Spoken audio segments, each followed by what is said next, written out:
me something she can do. This heart is broken in two. I'll fix it, I'll mend it, just slip on it.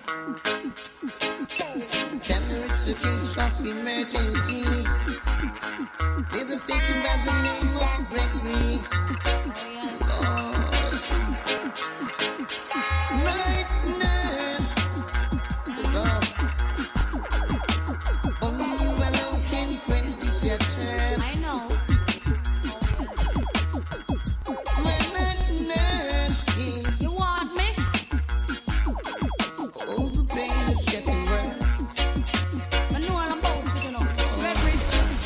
When we say, relax, lay down, and keep back. I am your night nurse, good medicine me got. Make me kiss your face and massage your back. Keep you warm all night, cool you down when it's hot. It's time to take your medication. Hello everybody, this is Candice Fuego from the Pulse of Candice Fuego Show. J'ai présentement deux podcasteurs infirmières de carrière qui ont Parlons Soin. Donc j'espère que vous avez suivi leur page et suivi sur Spotify. Ils ont des contenus très enrichissants en information au niveau éducatif. Aujourd'hui, ça va être un peu plus au niveau d'intervention, partager un peu des connaissances, ayez papier crayon de préférence. Et je vais les laisser s'introduire afin que vous puissiez encore plus les connaître davantage. Donc, je vous donne la parole. Ok. Cass, Vas-y, poulet. Jennifer, Ok. Cass, Moi, c'est Jennifer. Jennifer.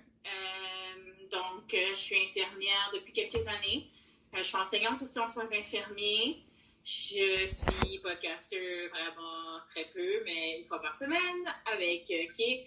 Sur la plateforme Parlons Soin. On est aussi sur YouTube quand on enregistre nos épisodes qui s'appellent Twin Nurses. Puis notre but, en fait, c'est vraiment de pouvoir rassembler plusieurs infirmières, surtout de la communauté, mais c'est pour donner un exemple à tout le monde que tout est possible et que c'est normal de se sentir perdu, de se sentir stressé et tout. Donc, on parle de choses qui sont controversées, on parle de choses, de trucs et astuces pour les étudiants, mais autant pour les infirmières aussi. D'actualité. Donc, vraiment d'actualité aussi. Des choses qui sont éthiques, qui ne sont pas nécessairement discutées. Puis, en même temps, j'essaie de partir mon entreprise de tutorat en soins infirmiers. Donc, c'est un peu ça, sur ça que nous et je travaillons là-dessus. Le tutorat, c'est juste elle. Oui, c'est juste moi. Moi, je suis là, l'accompagnatrice. Si elle est mal prise, je peux aider. Mais sinon, le tutorat, c'est all about you. Hein? What the business? Sinon, à peu près comme Jen, je suis infirmière depuis quelques années. Elle m'a traînée dans l'enseignement, mais j'aime bien ça maintenant. Donc, je vais arrêter de la chicaner là-dessus. Puis, on a parti le podcast. Ça a commencé l'an passé, vraiment. Mais on a Ça fait encore un an, là. Yeah, true, c'est en 2000. J'ai rien dit. On a commencé en début d'année. Ça fait longtemps qu'on fait ça. 1er février. Ouais, dans le fond, on était à l'école, on est enseignante aussi, puis on s'était dit que c'était une bonne idée d'extendre notre connaissance à plus que juste nos étudiants. Donc, on s'y est mis, puis on apprend nous-mêmes aussi sur des sujets. La dernière fois, on avait une sexologue et j'en ai appris des petits bouts. Donc, disons que c'est autant pour les autres que pour nous. Nous aussi, on apprend là-dessus. On apprend tous les jours, donc... Ben oui. Donc là, on va parler de manière un peu... En tout cas, j'ai besoin de votre connaissance, votre expertise, vos conseils. Je vais commencer quand même précis dans le sujet. Comme j'ai perdu quelqu'un de proche de moi qui est décédé, ça fait quelques jours. Et puis, bon, on nous a fait part qu'il était décédé de la pneumonie, mais qu'il ne se sentait pas bien. Il est arrivé à l'hôpital, il a fait le test COVID, c'était négatif. Et puis, à partir de là, ils ont dit que ses poumons, il y avait de quoi qui était très avancé, qu'il devait faire un traitement de 7 jours. Et suite à la première intervention du traitement, malheureusement, il est décédé d'une crise cardiaque. Et là, moi, je trouvais ça super étrange. J'essaie de me renseigner un peu plus, puis je me suis dit, pourquoi pas faire un épisode sur ce sujet-là, parce que c'est de quoi qui est très courant de nos jours dans la communauté, des crises cardiaques, les maladies du cœur, mais non seulement les maladies du cœur, c'est des fois des symptômes inconnus. Il y a de quoi quand même que vous allez pouvoir partager avec nous, afin qu'on puisse comprendre un peu plus le behind the scene et qu'est-ce qui serait suggéré d'être fait. Parce que on sait que nous, en tant que Noirs, quand on a des douleurs, on ne se sent pas bien, la première réaction qu'on a à faire, c'est d'aller se coucher. Mhm. Il y en a d'autres qui vont aller se renseigner et il y en a qui ont la phobie des hôpitaux. Puis moi, je vous mentirai pas, je commence vraiment plus en plus de voir que certaines personnes qui aimaient pas aller dans les hôpitaux, qu'aujourd'hui, je peux vraiment confirmer pourquoi qu'ils n'aiment pas ça, parce que l'ingérence médicale, c'est de quoi qui est très courant. Et je le dis, je vais le redire encore, moi, je suis une personne qui commence à vraiment comprendre que on vit dans un monde qui est plus spirituel qu'autre chose. L'argent est plus important et la spiritualité est de l'avant. Puis je trouve qu'il y a des personnes, malheureusement, ne mettent pas l'emphase que tu as une chance sur deux de tomber sur une bonne infirmière, une chance sur deux de tomber sur un médecin qui prend ton cas au sérieux. Puis je trouve qu'il y a beaucoup de personnes, malheureusement, qui décèdent par une mauvaise gestion ou une mauvaise décision, que le médecin juge que, ah, ben c'est correct, ok, c'est beau, t'as juste à aller chez vous, puis tout. Puis personnellement, la personne arrivée chez elle ou chez lui décède. Donc là-dessus, je voulais que vous puissiez élaborer sur les pneumonies, la COVID-19 aussi. Bon, moi, je vous mentirai pas, je crois pas à la pandémie, mais je crois qu'elle existe, la COVID-19. Corona veut dire couronne, la couronne, puis il y a aussi tout ce qui est thoracique dans l'air. Donc, vous pouvez m'expliquer un peu plus qu'est-ce qui est relié entre les poumons et le cœur qui pourrait causer une crise cardiaque? Si vous pouvez élaborer. On y va avec, en fait, que ce soit pneumonie ou COVID, peu importe, on y va avec, parce que la COVID cause la pneumonie, mais si on y va directement avec la COVID-19, qui s'appelle SARS-CoV-2, parce qu'on a un SARS-CoV-1. Donc, le corona est une maladie qui était déjà connue, mais c'est un virus qui est muté. Donc, c'est devenu le SARS-CoV-2, tout comme on a H1N1, H2N2, on a toutes sortes de H et N qui sont typiques de l'influenza. Donc, on a la COVID-19. On appelle ça 19 tout simplement parce que ça a été découvert en 2019, tout simplement. Donc, le vrai nom, c'est SARS-CoV-2. Le SARS-CoV-2, c'est un virus. Puis, dès qu'on attrape un virus dans le corps humain, le corps, son instinct, c'est je vais aller combattre le virus. Donc, on va mettre en place toutes les défenses immunitaires qui existent. Donc, on va essayer de combattre le virus.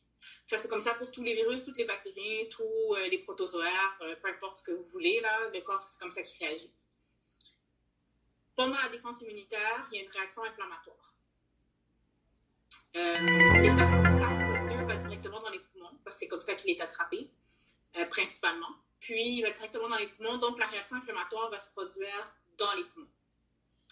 Une fois que les poumons, justement, il y a une réaction inflammatoire, quand il y a de l'inflammation, souvent, pour amener toutes les cellules immunitaires, il y a du liquide qui se crée.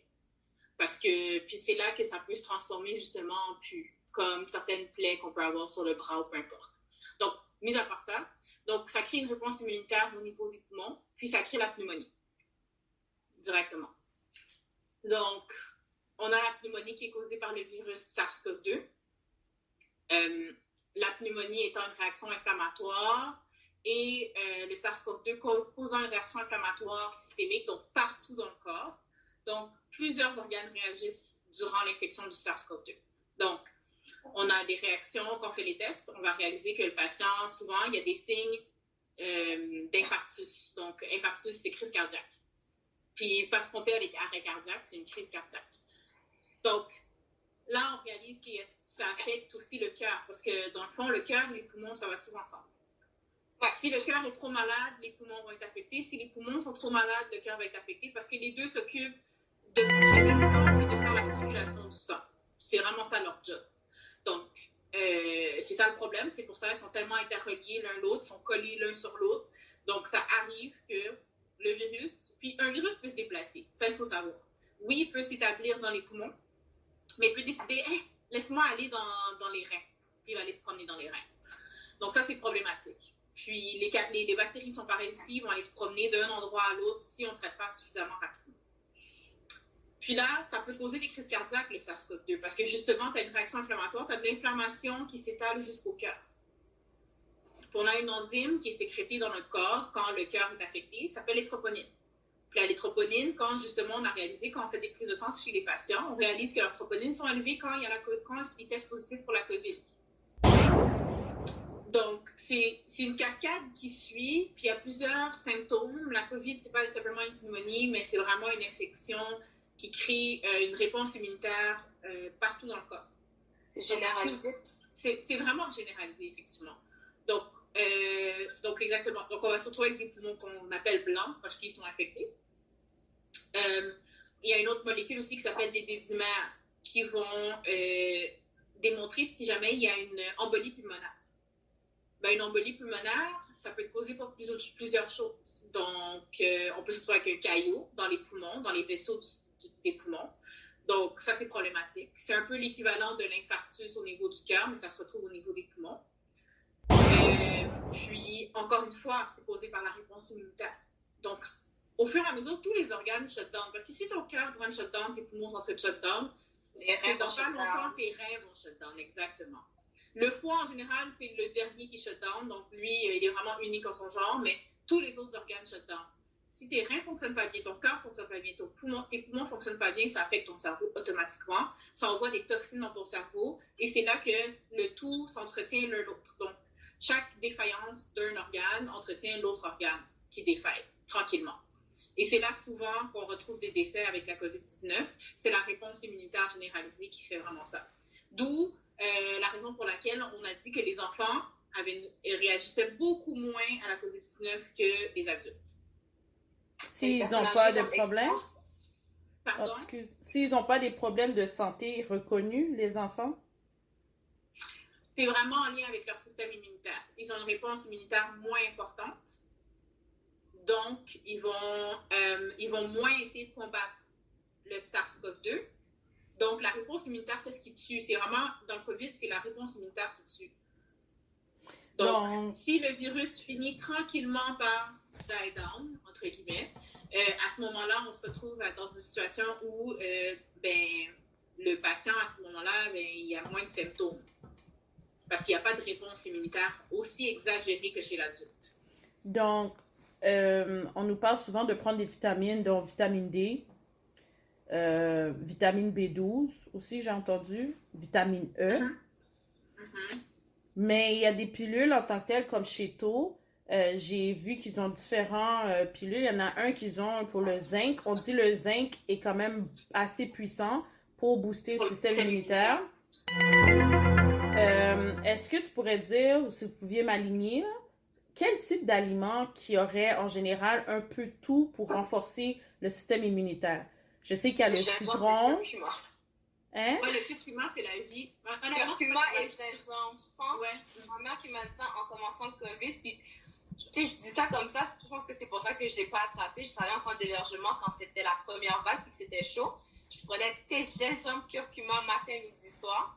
J'ai été dans la zone chaude. J'ai passé des 16 heures des fois dans les zones chaudes puis je ne l'ai jamais attrapé. Est-ce que parce que bon Dieu voulait que je ne l'ai pas, peut-être que c'est ça, mais j'ai l'impression que juste le fait de bien m'hydrater aussi, ça a vraiment aidé. Donc, moi, un des aliments que, pour COVID, mon aliment anti-COVID, ça reste le curcuma et le gingembre. Mais Ouais. comment... Excuse-moi, il y a quelque chose que je comprends pas. Mhm. Si tu es dans un centre d'hébergement de personnes âgées, que ces gens-là ne sortent pas, OK? Ils ne sortent pas, ces gens-là, petits bloopers. Les gens ne sortent pas. Comment ils peuvent être le facteur primaire de donner la COVID si c'est plus des infirmiers, des préposés qui vont de zone chaude à zone froide? J'essaie de comprendre la logique parce que tout le monde dit « Oh, j'ai peur d'aller dans les résidences ». Mais ces gens-là, ils restent là, ils ne sortent pas. C'est les gens qui rentrent dans les résidences qui sont plus à risque. Mais tu viens de le dire. Non, mais il y a ça, mais honnêtement, au départ, c'était pas ça le problème. C'était pas les employés le problème. Ça venait vraiment des résidents. Les résidents, que tu le veuilles ou pas, ils sont comme chez eux.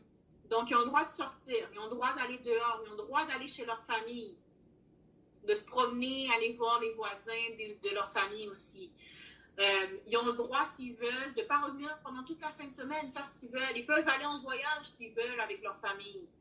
Les gens ont tendance à associer centre d'hébergement avec une prison, mais c'est tellement pas ça.